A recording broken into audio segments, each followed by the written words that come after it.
for joining us on another episode of Popcorn for Breakfast. With me, as always, your co-host, Kirk. Hello. What's going on, Kirk? How you doing, man? I'm doing okay. You know, a lot of times I don't tell you this. I have a question for you. Can you hear me when I'm muted from your end? No. That's good. When the music is playing, like the cue music, the countdown music and everything, I am doing absolutely insane things to the music. I am adding my own raps usually. Yeah. And today I added a little harmony and it was really fun. And I Mm. think we should play with it sometime soon. We should.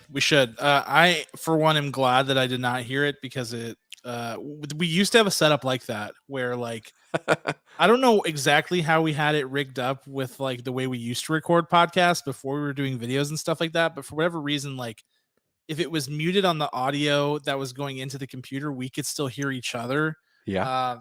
And it was a living nightmare. It was so distracting. And you were often trying to do crazy stuff during my open to like to throw me off. And so that is why I'm glad, though I'm sure your harmonies were lovely as always, Kirk. I know you are well trained in that area, so it would have been nice. I forgot that I did that to you. You did, yeah, a couple of times. Like, those were different. That was a different era, but I have built contingencies in place now to make sure I hear nothing from you whenever I'm trying to produce the beginning of the show. I will have silence. Yeah, but thank you for joining us. I'm your other co-host, Cam. We are back on the stream. What's poppin'? We're going to get down to the nitty-gritty, talk about all of the movie and television news going on this week. It's probably going to be more television than movie, to be honest with you, because Labor Day weekend is shaping up to be a massive weekend for television releases, but not so much on the movie side. And actually this last weekend, Kirk, I don't know if you saw the numbers, but holy yikes. Like bad. Just historically bad week for the box office. Like, oh man. You would think that we were still in full-fledged pandemic and they were like showing reruns in the theaters with the way that the box office performed this weekend. Right. I mean, there might have been $20 million shared all the way around. All the way around the entire domestic box office. Yeah, and like, it was bad. And number one, I think got like $7 million of the pie was The Invitation. And like, I'm gonna be a little bit hypocritical because I always say don't judge a book by its cover, don't judge a movie by its trailer. But that movie looks big time bad. Like, youch. I don't even know where to begin with that movie. Yeah, I mean, especially because like I feel like that movie's already been made. Like I feel like there are 30 other movies called The Invitation. And just a quick yeah, isn't there one with Jason Bateman or something like that? I'm sure that sounds exactly on the nose. Yeah, as a live read here for you guys, The Invitation currently has a 24% critic score, a 54% audience score. This thing is going nowhere. Thoughts and prayers for the cast. Yeah, I mean, it's it's always tough. Like they're just doing their best, and oftentimes they have no idea in the midst of it, unless they're like, wow, this is a really bad script, whatever. But that movie just looked terrible, and I can't imagine anybody sitting down and being like, I am voting with my dollars to go see this. especially because like this year has been really good for horror, and like if I feel like the only people who would go see this movie is like horror fans in general.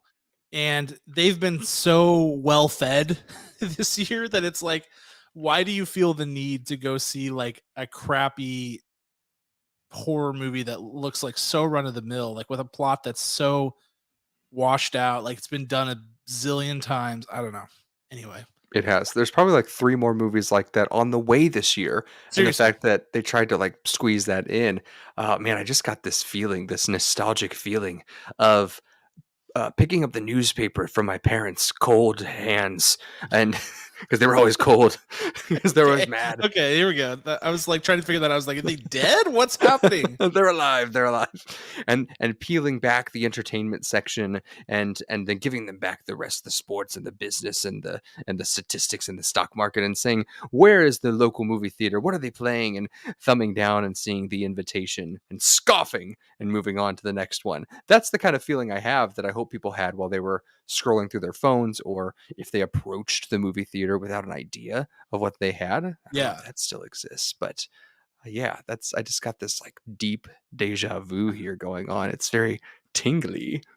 Dude, remember checking the newspapers to see when the show times were? How that Yes. is one of those things that like will make us sound really old whenever we tell our kids. But like I vividly remember that from being a kid, like my mom grabbing the Belleville News Democrat and being like, "Here's what's showing at the Lincoln this week." Like Yeah. it's so and that feels like not that long ago, and yet that is like the most foreign concept ever. Like I can't imagine that being my life, but it was. So And I recently found, so there's only a handful of drive-in theaters in the United States yeah, anymore, let alone the world.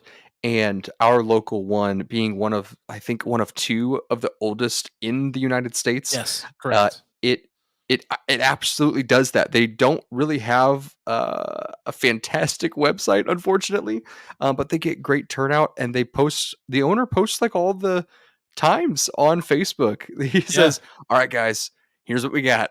We'll see you this time for this movie and this time for the other movie. Check out the snack bar. Hope you guys have fun." Like, it's so it's great. part of the charm, man. Shout out Skyview Drive-In. Yeah. It is part of the charm of it. It's like if it was too easy to find, it almost wouldn't be as fun. So I kind of love that. But yeah, so not a good week at the box office. None. That said, this happens. There is a period of time where you know it kind of lulls after summer. Back to school's happening. They know kids aren't going out on the weekends as much. They know they're not going to the movies on a Sunday night or a Tuesday night like they were during the summer. Things kind of lull off and then it builds back up. But Labor Day is a notoriously, or not notorious, but a famously great weekend for television. I mean, I think we can all remember like growing up when cable was still super prolific, like FX, TNT, all of the big cable networks running movie marathons of Star Wars and Lord of the Rings and Yeah. playing Gladiator 1,000 times. Like that's what Labor Day was all about. And now it's kind of turning into more of a streaming holiday. I feel like um, I can't remember exactly, but I feel like that movie with Chris Pratt, The Tomorrow War, that we reviewed, I think that was a Labor Day release. And Okay. they're Yeah. starting to sort of pack in like a lot of Labor Day television shows. So, Kirk, I think we should get into it and start talking about some of these. If you're with your permission, of course, I would like to pop it up. You have my permission. Let's do it.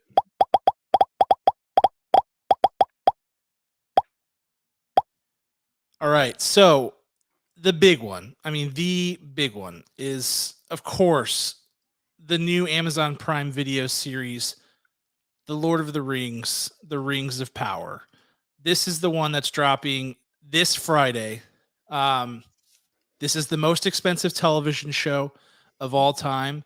They are planning, I believe, we did this story a while back. They're already planning for like 4 seasons. The showrunners say they know exactly how it's going to end. Um, this is big. I mean, this is like an event.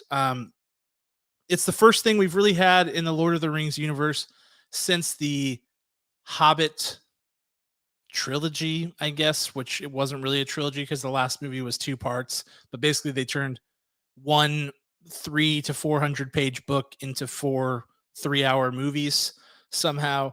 Um, and Lord of the Rings fans were mixed on that, to say the least. I, for one, was anti that series. It had some moments, but for the most part, it felt overstuffed. It felt disingenuous in terms of Lord of the Rings. But this series has already been extremely polarizing.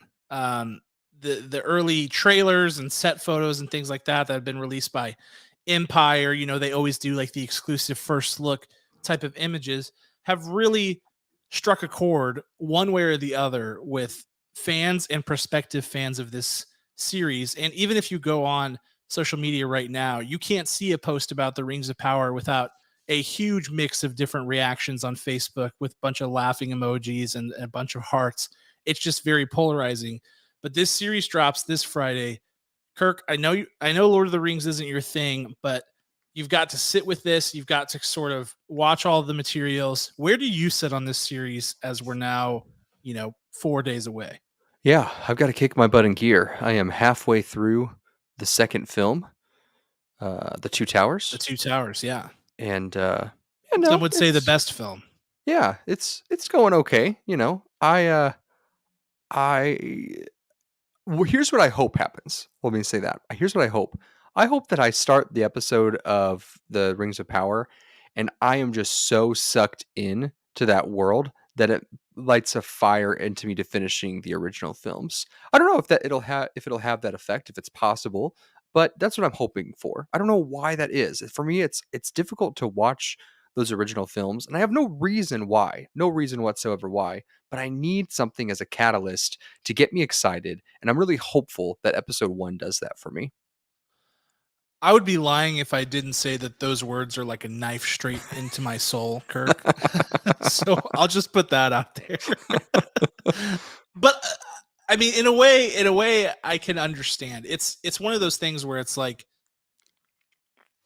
from your perspective, you were, around Lord of the Rings viewing age when these films came out. Like you would have been like 10, 11, whatever, Right. when they came out. And that's really when I started watching the movies. So it's one of those things. It was kind of like me with Harry Potter. Like I wasn't a Harry Potter fan when the movies came out. I saw all this stuff and I was like, not really my thing. And then I watched it back later. And I know now that I liked the movies and I understand the whole movement, that even as much as I have enjoyed it, it's nowhere close to what it was for the people who were going through it originally. So that's probably a little bit of what you're running up against. Is like, this is supposed to be this huge event, but for you, it's just like another series of movies that you're watching in the long list of things because it doesn't have the social cultural subtext around it right now. It doesn't have the buzz. Right, right. And I want to be clear, I'm not like hipster status, like, oh, I don't buy into the No, yeah, Lord of the Rings. And I don't think you're saying that. I yeah, want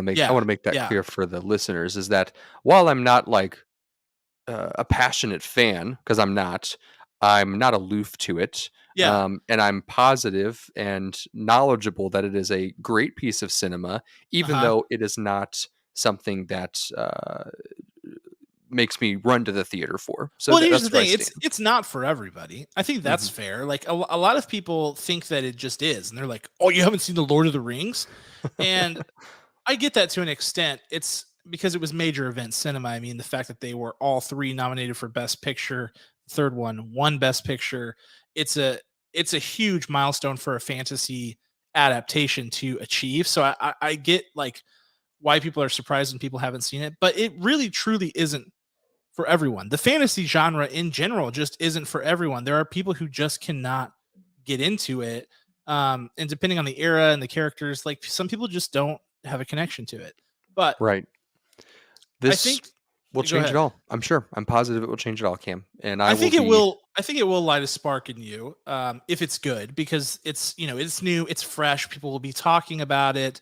It will almost certainly open up some questions. Even though like it's worth noting with this series for anybody who's listening that hasn't been super close to the details, like this is a prequel by like a lot of years. So lots of the people who are super old in the Lord of the Rings trilogy, like Elrond and Galadriel, the elves, they'll be around, but anybody else that you're really familiar with kind of will not. And the second age, so the trilogy, the Lord of the Rings book trilogy and film trilogy takes place in the third age of Middle Earth. The Silmarillion, which other people have read, takes place in the first age. So this age that we're in for the show, the second age, is sort of the least written about, at least in the canon age of the whole thing. So there's going to be a lot of like unfamiliarity. That said, I do think there will be enough to make you be like, "Ooh, I have questions about that. How did that turn out? How did things happen?" Certainly, if they're going into the forging of the rings and all of that, which based on the show title, you would think they will. I think it will light a spark in you, and I hope that it does. I would like to see the characters you said, Enron and MacGuffin, to Yeah, be yeah, in a high school setting with medieval lockers and perhaps a food fight of festival proportions. I think that would yes. be the take that I am looking for in this show. Yeah, I think you'll get a little bit of that coming of age, Yeah. like Ferris Bueller, Yeah. The Breakfast Club kind of style Yeah, give me movie. 16 candles, give it to me, I'm ready for it. Could be good. It could be good. That would certainly be a creative take. Um, I think for me, where I'm at on this show, being a huge fan of the original movies and being a fan of the source material, is like I can't not be excited. I'm extremely excited. And I think that a lot of the people who are already laughing at this show and being like they've gone super woke or whatever, I think that those people are being a little bit silly and that you have to give it a chance beyond just seeing the pictures because it's been 20 years since those movies came out. So of course it's not going to look exactly the same as Peter Jackson's. So you honestly really can't judge it just by the way that it looks. Um, but I will say that coming out of that Hobbit series, it's like the ceiling for Lord of the Rings is extremely high, Mhm. but the floor is extremely low. And so that's where I have to really manage my expectations because I know just how bad it could be if it went bad. Like it could Right. be astonishingly terrible or it could be really brilliant or it could land somewhere in between there, which is probably the most likely scenario. But I think I'm scared of like just the fact that I know that that's a possibility. It terrifies me that the worst could happen. Now, is this the trailer that we got for like 5 seconds where someone's like holding on to like an ice crystal on a mountain? Was that the same trailer? Yes. Okay, great. So what I want to say to that is that, there were lots of, digs at She-Hulk and the CGI, like, oh, it's not good. It was pre-release. They just wanted to give you a sense of it, right? And a lot of this show got that kind of flack as well. And I'm certain that the creators made it look better, but they wanted to give you a taste. So hopefully that Yes. narrative goes away altogether with any show that's heavy CGI. I'm gonna watch it to see the marvel of it, and I'll tell you what, I watched that opening just the other night of the Two Towers, and where they do a recap of Gandalf falling to his Oh, death on the fighting bridge. the Balrog. Oh Yes, man, and I so mean, epic. they, like, keep cutting to Frodo screaming out and Sam screaming out of sadness and Gandalf falling and, like, fighting the thing, and it's incredible. To this day, it's still incredible. Oh, Like, it's magic, dude. It's it's not cinema like a magic. Jumanji, like, shock to the core, like, "Oh, it looks like that?" Like, no, it's actually really well done, and I hope that this will have that same lasting power. I hope they took time to take care of it as well. Yeah, yeah, I do too, man. I hope and pray with all my heart that that is the case. I really truly do. So yeah, we'll see September 2nd. That's this Friday. Lord of the Rings, The Rings of Power, the most expensive television show in history, will release on Amazon Prime Video. So be there or be square. That's just the way. That's the That's way the that it saying. is. That's what I hear. So let's move on. And we're going to talk about some other big studios. Of course, we can't get through an episode without talking about superheroes. So we might as well just get into that. But I will say this time around, this story is especially intriguing. We've talked a little bit, certainly last week, about some of the shakeups that are going on at Warner. Um, and one of the big things that happened over the last week was a very unexpected and very significant delay of both Shazam: Fury of the Gods, which is the sequel to the original Shazam movie, and Aquaman and the Lost Kingdom. Aquaman was delayed 9 months. It was delayed from March of 2023 all the way to December. And Shazam, which is like we're on the doorstep of Shazam. We've seen trailers for Shazam. It's like here, it's done. Was delayed to March 17th of 2023 from its December release window. Um, so there is a lot of speculation about what's causing that. I think some people will just, myself included, my first thought was really just like they don't want to compete with Avatar, Yeah. and that's fair. That's going to be a big deal.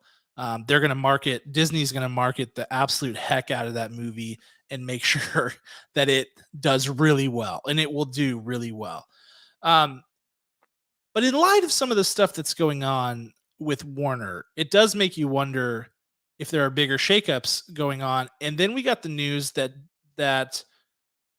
DC Films is looking for a Kevin Feige esque person. Previously, they've had Walter Hamada, who has been sort of heading up the entire DC Films division. There have been rumblings that he is going to step away from that role, and it's becoming more certain, I think, now. He's basically going to stick around until Black Adam. It releases in October, and then he's going to bounce.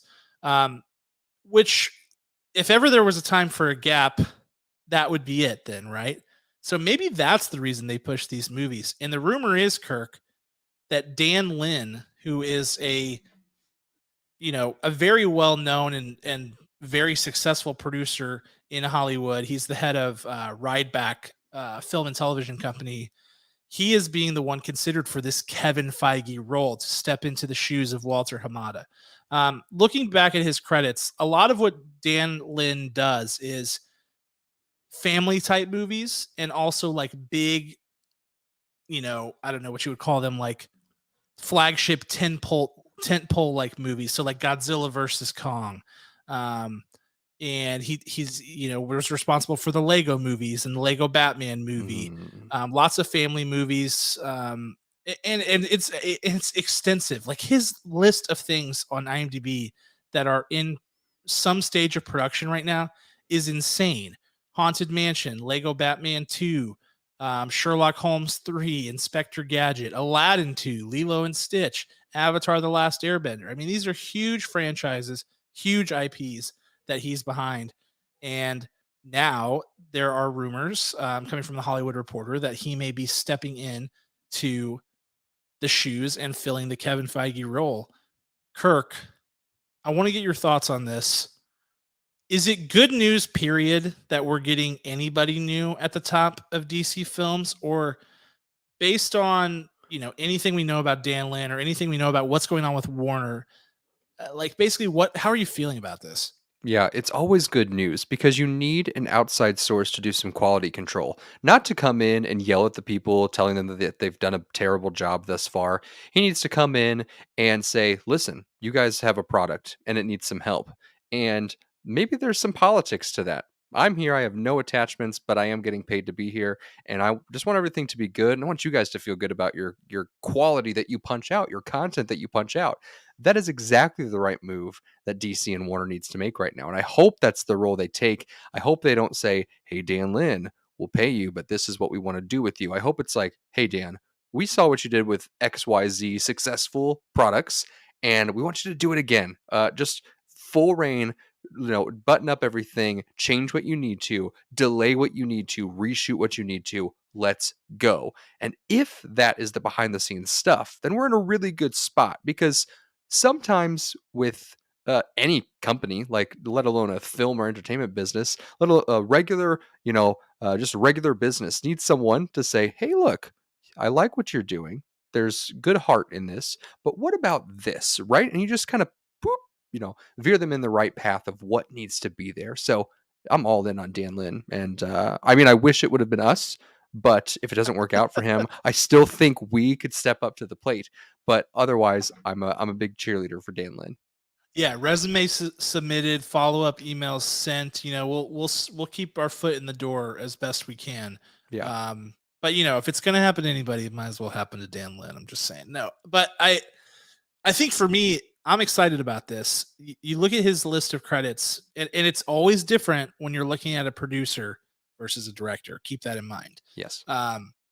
Because they are the money, they are the creative, they're running the film. And when I look at his resume, I see a lot of films that were very well marketed, really successful, whether or not the quality of the movie was good. I mean, he was involved in the It series. We really loved the first It movie, didn't so much love the second It movie, whatever. Both did really well in the box office. The Lego movies and the Lego Batman movie, I thought both of those were awesome. And he's been involved in a lot of really big projects. I think it's the right move for them to go in a new direction. I think Dan Lin is one of these guys you look at his track record, and I've heard him on tons of podcasts and other things, and I think that his head's in the right place. He's a sharp guy. I think he would be able to like give him something, give him a world to sink his teeth into, and I think he's going to knock it out of the park because he hasn't really had that yet in his career as Right. successful as he's been. He hasn't been given one big sweeping franchise that he can really just go to work on. And I think that his executive prowess would make him a good fit here. And I think that for DC, like there is a clear roadmap now. We've seen the stuff that is successful for them. The Suicide Squad. I mean, it was partially hampered by um, COVID, but Right. critically successful. The Batman, massively successful, both critically and financially. Um, you know, Peacemaker, things like that. Like they've hit on some things in and Joker, and so it's like now it's just a matter of figuring out where they fit and kind of building out a full vision around that. And I think that he's the right guy to do it. So I know people are anxious about everything going on at Warner. Maybe anxious isn't the right word, but because I don't think anybody's like Warner Brothers and like losing sleep over it. But Every night. Kirk Every has night. been Kirk hasn't been able to sleep for Every weeks. 37 minutes I wake up and I say, Warner. Like HBO, like I don't think anybody's at that point. But it's been a big topic of discussion among film and TV Twitter. People are keeping an eye on it. They have really aggressive goals to shed a lot of money and a lot of fat from their whole operation. So it's something to keep an eye on. But I agree with you, Kirk. I think anybody new at the helm, literally nothing personal against Walter Hamada and the job that he's done. Right. But I just think fresh eyes on this couldn't be bad at this point. It really couldn't. So, um, And as a guess, if we think about Aquaman 1, I think I think Dan then just says, "Throw Aquaman 2 in the trash. Let's start bro, over." I mean, because you already have to cut out Amber Heard. That's just a given. When you have this new leadership, easy, easy peasy. So let's just reshoot it because we know how terrible Aquaman 1 was. Sorry for the Aquaman 1 stands, but it's not good. It's not good. And if you have any elements of that in the second one, it's also not going to be good. I don't know, man. They've got a lot of big decisions to make. I heard that, I read that they met with Ezra Miller to discuss the Yeah, conduct, and they're taking the approach of like, let's apologize and you can get some professional help, which clearly is needed. But, you know, some of the stuff coming out of that was still very disturbing about how Ezra Miller was like not at all phased by the negative headlines that were rolling in. Like they were just right. like, yeah, whatever. But if the Flash is going to get canceled, hold on, that's a different Right. story. So it's Right. like that almost makes me feel like there's no remorse there. And I'm also wondering, like, if there's no remorse, how do you walk into a meeting with Ezra Miller? Like, what is that even like? I just No. imagine it's like in my head, it's like meeting with that kid from the Wild Thornberries who like can't even talk. He's like that's what I'm Donnie. imagining. Like on all fours, leaping around the room, assaulting people. I just like that. It's hard for me to imagine any sort of productive professional meeting happening with that kind of person. It's so true. It's so true. Yeah, the fact that they said while Ezra Miller was aware of the headlines, like Yeah. you said, no remorse No, was shown. no, no. Oh my goodness. Ezra's Like good. Ezra's like, yeah, I saw it. it also Like sounded it's like they met like on like almost like treaty agreements between countries. Like it sounds like they yes. met on the lot like with security, like four dudes, like Ezra's lawyer and two Warner people just like, "So, how you feeling? Here's what's going Yeah, on." you good. This was a total Craigslist handoff Yeah. situation at the police station, broad daylight. Like, and frankly, I would be doing the exact same thing. Like, Yeah. they like Ezra's gonna throw a chair at somebody if you don't. So he might, yeah, like, sorry, they might even still do it anyway. So Yeah. it's, Ezra throws the lawyer. I mean, "I don't need you all, anymore." all bets are off, honestly. So Well, we'll see. It sounds like we're going to be seeing the Flash, so I don't know. I don't know. Anyway, best of luck to DC, and if they end up going with Dan Lin, it sounds like Kirk and I are both on the page that that is a good call, and it's exciting. On the other side, Marvel.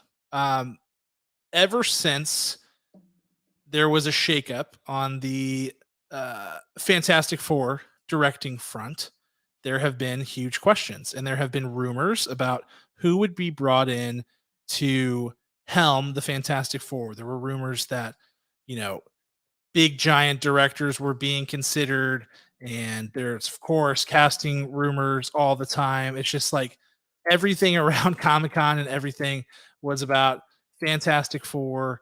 Um, and what they ultimately decided to go with, or at least what it's sounding like based on some reporting from the Hollywood Reporter, is not a big giant movie director, but rather somebody that is just familiar to them, in Matt Shackman, who was, of course, the showrunner of WandaVision, if you remember that show, and has some experience directing episodes of Game of Thrones and working on some other big projects. Certainly an up and comer in the world, and was actually tapped to direct the Star Trek series, the fourth installment in that series for Paramount. But it's sounding like he has reshuffled his schedule to remove the Star Trek movie from his schedule so that he can go direct Fantastic Four. So, Kirk, Marvel goes with Matt Shackman, somebody that they are familiar with, to replace John Watts, who has arguably been the most successful director at Marvel, maybe save the Russo brothers and Jon Favreau and Ryan Coogler. But what are your thoughts on this pick? Are you underwhelmed by it? Are you excited about it? Like, where's your head at? I am excited about it. I'm torn for this one as well. I'm torn on a lot of things, but this one in particular, I I still stand by it right now that WandaVision is the best Disney Plus series that Marvel has put out. Hands down. There's no contest. It is top to bottom perfect. 100%. It wins every bracket you put it up against. So, I was very excited to see this go for the Star Trek news, and now I'm very devastated that I won't have him and the security blanket of him in Star Wars. Sorry, Star Trek. I was very excited. I don't know why I can't do both. Just tell them, hey, we'll do it at a later time. Let me get Fantastic Four underway, and then we'll go ahead and take care of this. But alas, life is terrible, and I think it's going to be great for Fantastic Four, but I am worried about Star Trek. Yeah, I don't know how I feel about this because, like, I Oh, agree. I mostly agree with you on WandaVision. I do think I think it's, if it's not one, it's two for Marvel shows. I tend to lean towards Loki, but I certainly think WandaVision is right there. Like, those are the Loki and WandaVision are the two shows that feel a significant degree above the rest of the Marvel shows, even though I have enjoyed pretty much all of them, most of them. Um, those two shows are like the bar, and then everything else falls somewhere below it, a good degree below it, I would say. sure. So, and he directed one of my favorite episodes of Succession. He directed the Argestes episode of that show, and has directed some Game of Thrones and some Always Sunny, and has a good resume, and is certainly an up and comer. So I have no qualms with his uh, ability. I just, Marvel is so confusing to me right now, and I thought that they were going to swing for the fences and go big, and I almost wanted that. Just because I'm just, this movie has to be spectacular. It's been so built up. This is Marvel's first family. This is going to be the next big pillar of Marvel to carry it in. Like, if Marvel is going to be successful going forward beyond 2025, it's going to have to be on the back of this movie among others. But this one is certainly one of those like milestone type of things. And so I want them to get it right. I want them to get it near perfect. Um, and I'm not saying that they can't do it this way.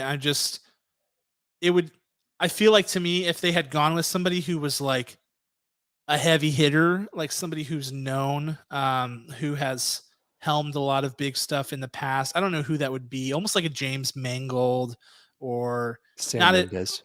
yeah, Sam Mendes, not like a JJ Abrams, but like somebody in that tier of director. I feel like that would show me like, okay, they know that this has to be knocked out of the park. But on the other hand, Kirk, one of the things we talked about, or at least my opinion, was whenever they bring in some of these more established people, like the Raimis, like some of these veteran people who have gone and had really successful careers already before coming to Marvel, they almost turn the reins over too much to them. It seems like they like it's almost like Feige steps out a little bit too much, and I feel like his creative influence needs to be there. And I believe, I mean, Feige and Shackman almost certainly have a really good working relationship. They've worked together on a couple of different things, so maybe the creative back and forth will be more intact there than it has been on some of the other projects. So it's like I just want this to be good. I don't care how we get there. I want it to be good. And I thought that them going out and getting somebody big would like signal that they're like, we're gonna go knock this out of the park. But maybe, as I talk about it, maybe it is a good sign. Plot twist. Scorsese steps in to Oh my direct gosh. Daredevil the film in the Bronx. I think that would be the end of the world. Like after Scorsese just being like, "Yeah, I don't like Marvel movies," which is a totally fine opinion to have. And he didn't even really say that. He was just like, "It's not cinema, whatever." Uh, whatever. But that would be the ultimate twist. That would be the Right. ultimate twist. Right. Or he shows up as a character. He's been grim. It's clobbering time. It's gonna be. And he just starts cursing left and right. Yeah, right. It becomes Taxi Driver. Yes. Yeah, we'll see. Matt Shackman, congrats on this. I am also bummed that he's not going to be on the Star Trek 4 train. I thought that was a good hire, and I was excited about that. Who knows where they'll go now, but we'll see, Kirk. I'm worried about your Star Trek movies. I really am. Me too. I mean, again, we are open to work. That's fine if they want to hire us. We'll figure it out. Learn on the job. Yeah. Right. I think that'd be fine. I think that'd be fine. We'll see. We'll see what they go with. If my phone rings, I'll answer it, even if it says spam risk. I'll be sure to answer it. Right. Okay, last piece of news I want to cover before we get into some trailer reaction, Kirk, is the Netflix. Well, first of all, today's Netflix's 25th birthday, technically, which Wow. doesn't make sense because I would have been 4 when, Right. but that's because they were like originally like an eBay shop, I think. That Okay. was they were running this whole thing through eBay or something, and it was just like this film trading service, and it took a really long time before they scaled up to where they were like a big thing. So it's not like certainly not the 25th birthday of the Netflix that we know, but it is the 25th birthday of the founding That's of nuts. Netflix. It is nuts. But on Netflix's 25th birthday, I thought we should talk about some news that's been happening there with regard to these new video game related series that they are doing and movies. So Netflix is reportedly developing a BioShock movie, and they have already tapped a writer and director for that film, whose names are both escaping me at this moment. But they have. Oh, go ahead. Cam Wiggs and Kirk. Oh, shut up. I should have known. I was like, no way Kirk has been following the BioShock news to the point where he just rattles those right off the top of the brain. I should have. Dang it, Kirk. Fell for you again. But then the Horizon series, which is one I'm very excited about because I play the games, they have tapped the Umbrella Academy showrunners to be the showrunners of this series, which will be quite an undertaking because the whole process, the whole thing about Horizon is that it's this really unique scenario where like it's way future. Nature has retaken the earth, but there's also like these robot animals that are everywhere that are predators. I feel like that's going to be hard for a Netflix series to accomplish. And BioShock, I feel like aesthetically as a Netflix film will also be difficult to do. But I figured I would just share that. I don't know that there's really anything to say about it, Yeah. but Well, I recently watched GoldenEye, the James Bond film with Pierce Brosnan. yeah. And notoriously one of the most game-changing video games on this planet, the Oh, for sure. first-person James Bond shooter. And I just feel like if those creators are still alive, I'm sure some of them are, why don't we talk to those guys? Because, Yeah. I mean, they were able to, they just need to reverse engineer it, right? Because the movie came first and they watched the movie, took the notes on the movie, and then immediately pumped that game out so fast and Yeah. incredibly well. And what if they can reverse that and say, we have this video game and we need a movie of it. So I don't know, talk to those guys because something needs to be done about the video game to movie transfer, and it's still It's not bad. right. Yeah.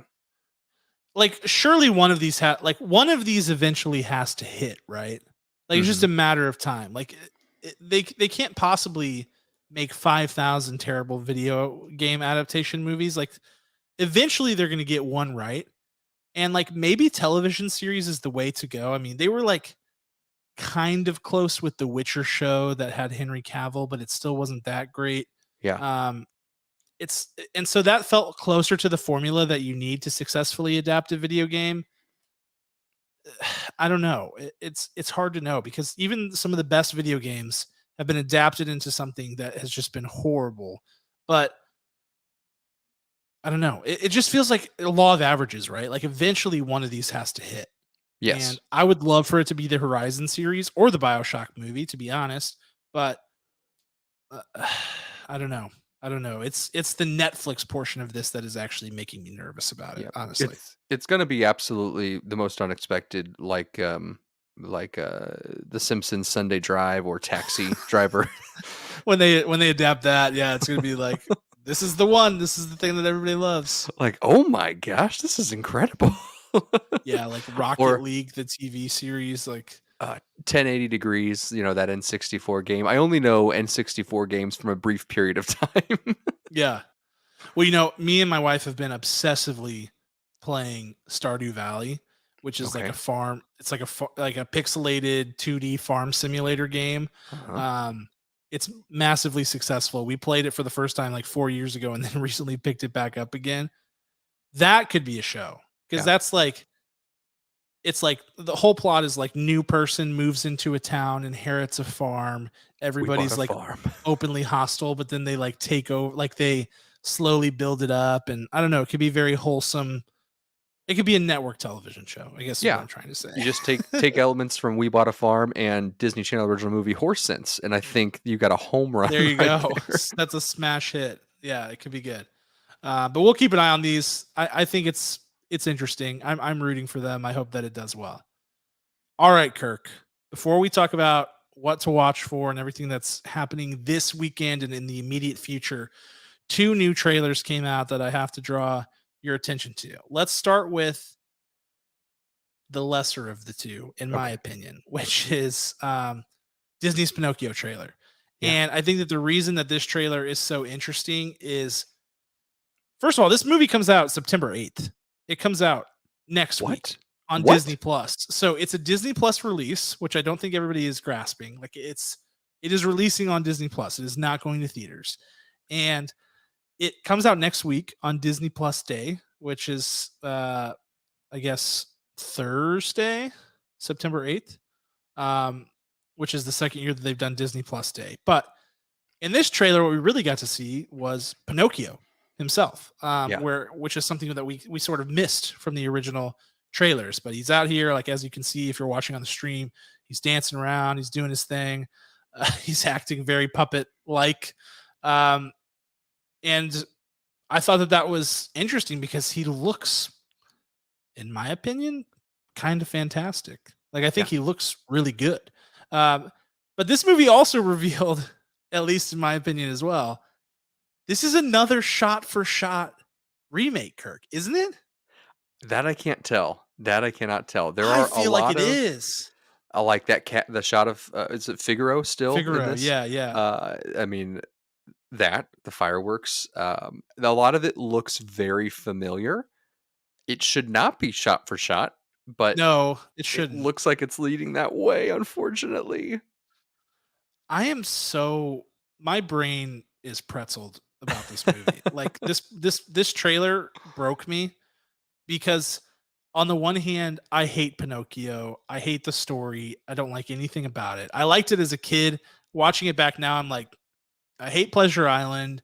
I hate the whole blue fairy turn the puppet into it. Like I hate the plot. I don't like anything really about it.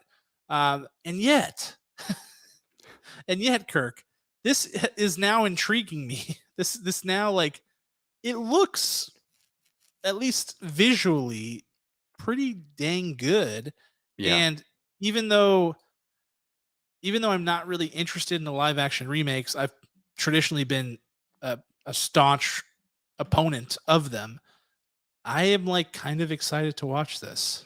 Yeah, I think Pinocchio looks the best. And that's probably the draw because he looks like, and this is probably very on purpose, if you had a real life Pinocchio puppet for Yeah, $389.99 from Disney World, got on the Park Studios.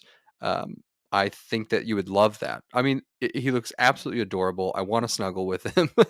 He's just yeah, he looks perfect. He's precious. Jiminy does not look right though. Like I'm digging Joseph Gordon-Levitt's voice for him, Agreed. but I like the voice a his lot. face is very rigid and it needs to be like his jowl lines are just very strange to They me, made but him look too much like a cricket.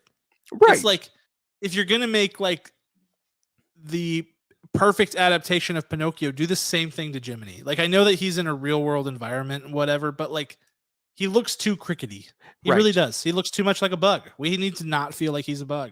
And then the fox, I forget his name, but he looks exactly like the fox in what's the story? Peter Rabbit from the Yes, not the movie, the TV series, in the book, honestly, which is good. It's fine. But there's a lot of mixed feelings I have, but ultimately Pinocchio, home run. He looks absolutely stunning. I did not realize this was coming out next week. That blows it's my coming out mind. next week. We may be even reviewing it on the podcast. I don't know. That'll be a quick turnaround. We'll see what happens, but um, I'm gonna watch it. I'm gonna watch it next week, and Yeah. that was something that like I totally wouldn't expect. There are some Disney remakes that I still haven't seen, and I'm typically just not at all interested in them. And I shouldn't be interested in this because I don't even like the original. But here we are, Kirk. I can't explain it. I really can't. But um, also, again, Cynthia Erivo singing "When You Wish Upon a Star" Yeah. for the win. I'll take Yeah. that all day long.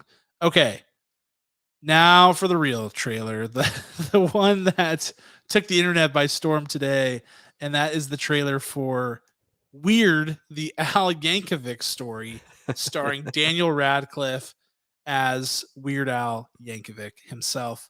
Um, this trailer is so delicious in so many different ways. Like, first of all, like, and for anybody who didn't know, this is a Roku film, so that's going to be insanely interesting. I can't remember the last time that, if ever, that Roku had like a big event. I know they did like the Zoe's Extraordinary Christmas, and that was like their big get before, but this feels much more significant than that. This has like Yeah.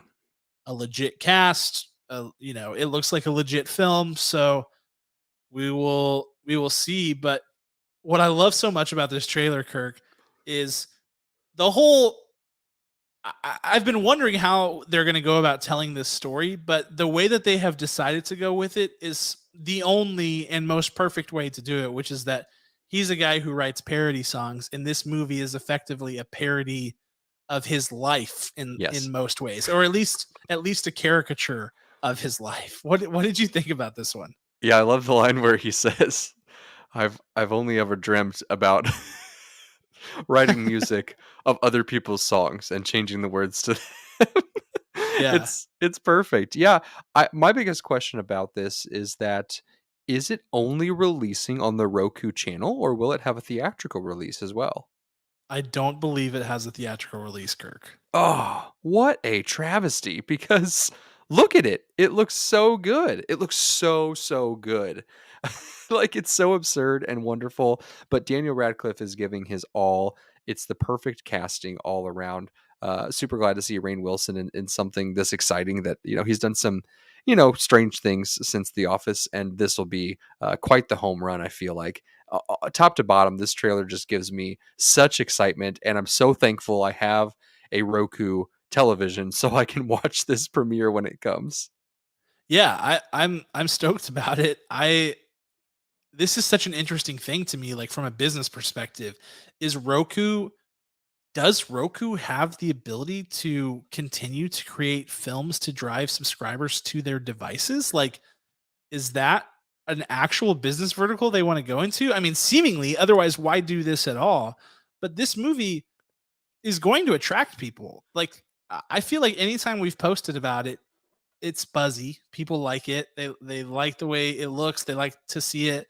It's got Daniel Radcliffe, who still has a massive following, Yes. and it looks fun. I mean, you can't deny it. It just looks like a really fun movie that even if it was bad, like even if it actually ended up being a bad movie, you would have a good time watching it. And to be honest, it doesn't look bad. It looks really fun. Daniel Radcliffe looks like he gives a great performance. He looks like him. He sounds like him. He's going totally all in, which is all Daniel Radcliffe does these days.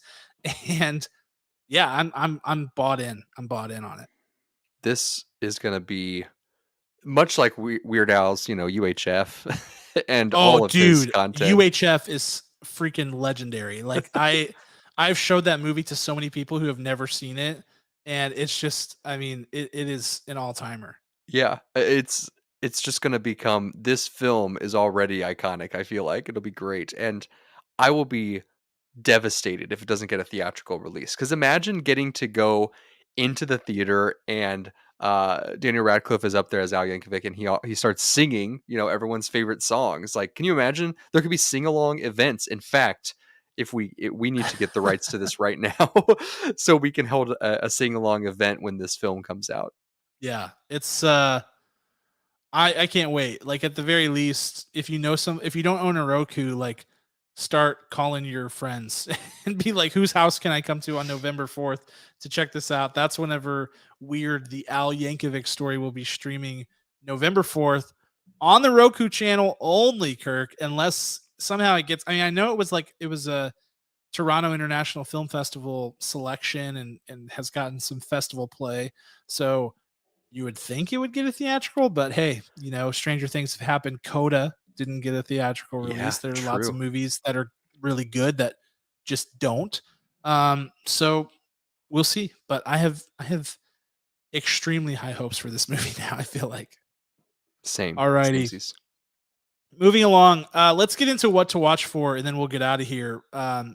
Really, this weekend, the big thing is going to be the Rings of Power, September 2nd. We talked about that before the weekend.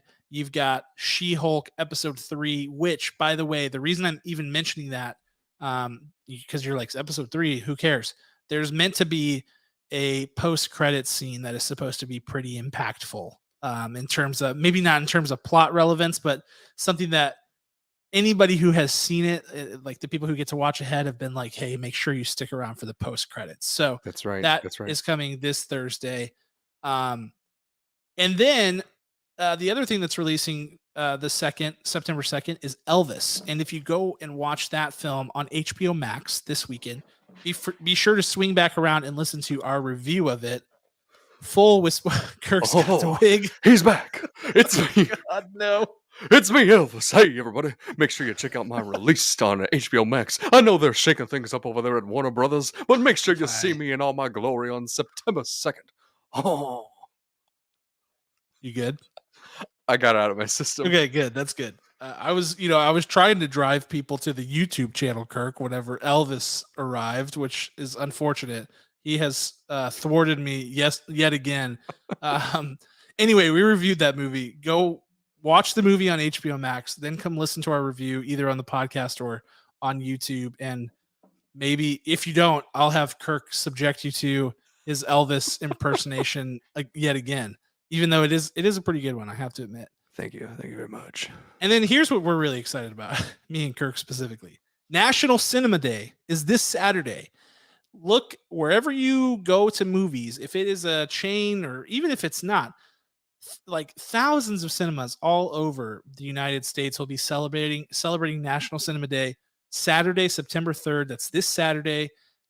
Most of them are doing $3 tickets, discounted concessions, all kinds of stuff, for new releases. So there's still some good movies out in the theaters right now. You can go see Bullet Train. I think Top Gun is showing a ton of places. Dragon Ball Z, whatever, or Dragon Ball Super. There's tons of good stuff to go out there and see.